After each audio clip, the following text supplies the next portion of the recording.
Today I'm going for a walk in a place where I live, to see again some places which I appreciate. Before I leave Switzerland and my lay life, I reflect and pay gratitude to the good that was given to me.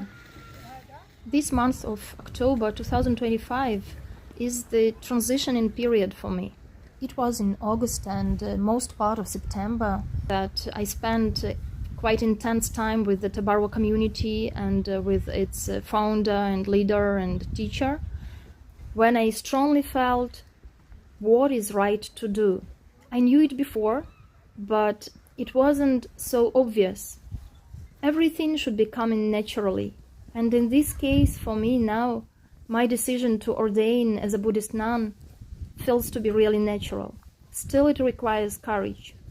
Now, staying in a completely lay society, even in the society who don't know that they are lay and don't know that a monastic society exists, I have to go through some personal challenges. So this month of October became the time between two. This is when my mind is no more lay mind, and this is when I'm not yet a monastic. Feeling happy about having liberated myself from doubts, I still have to continue doing what I used to do before. I have my volunteering activities where I face people with their ordinary understanding and attachment to created truths. I also have to continue living my householder's life, as well as I have to go through multiple discussions about my decision, mainly with those who know me and who feel that they possess me in a way, trying to imply their opinion on me. And it wouldn't be a problem for me at all if I was just a lay person. I could know my place in the society, I have my confidence, I know what I'm doing, I know that I practice Dhamma and it supports me. This is my refuge in the end of the day. But the thing is that there has already been this transformation on my mind where I feel myself as a nun. And for me, it does make a difference. A nun is someone who doesn't behave the same as lay people. The nun is someone who doesn't have the same views. A nun represents Buddha Dhamma Sangha. Following the teaching of Tabarwa Sayadaw, I practice to represent the ever-changing, selfless, impermanent nature, instead of being someone.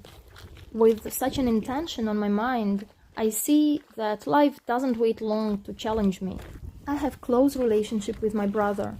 We share a lot about our lives, and at the level of lay life, our views and styles of life are quite similar.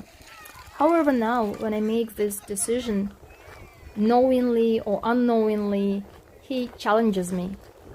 He quite actively expresses his views on the importance of the lay life.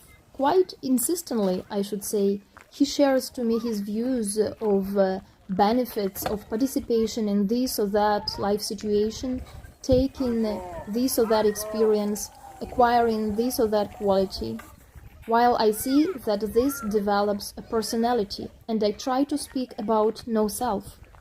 From my side, I share that having played enough of those games, now I'm learning to detach from being someone, from knowing more, doing more.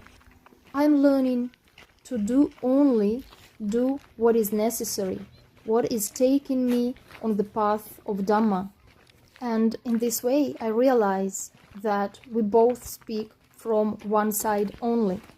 When I try to accept his side, understanding it as this is what I've been living too, I come to say that I've tried this and I've tried that, and I feel that I have enough of participation in that illusion. Here my brother tells me that I try to avoid, to escape the society, because I felt it was stronger than me and I couldn't withstand the difficulties and I have fear. And this is where I see I lose it, because I try to explain myself, to justify. No need to explain, just need to detach. says Sayadaw. When I come to remember the wisdom, I try to know the ever-changing, selfless, impermanent nature, to detach. I tell my brother that I accept the difference of our views. I also know my position. I know that I'm a younger sister, younger by 7 years, and I'm not going to escape this role. He could see me walking under the table. He could see me pee in my panties. He could see me naked. Now is the time when I'm becoming naked in myself and no self. And he's unable to see this, and I'm not trying to enforce that on him. I tell that I prefer to keep up with the role of the younger sister and not to impose a new role of a nun, of somebody who knows something, who knows better. I surrender to the power of not understanding, using the power of understanding. Not his not understanding, not mine understanding. Just this battle between the ignorance and wisdom only. And when I resist the desire to explain myself more, and I detach, I come to realize that knowing the truth of impermanence with my own experience is my anchor. This is what is unshakable in my path. Unfortunately, in the thread of conversation, I lose this connection with the truth. I'm not yet stable, I'm not yet strong in taking refuge in the truth only. I get involved in the habitual processes of lay thinking. And this is where I realize how strongly yet I am dependent on the teacher. As a lay person, I can survive pretty well, I can endure. But as a nun, I fail in my view of taking nunhood as practice.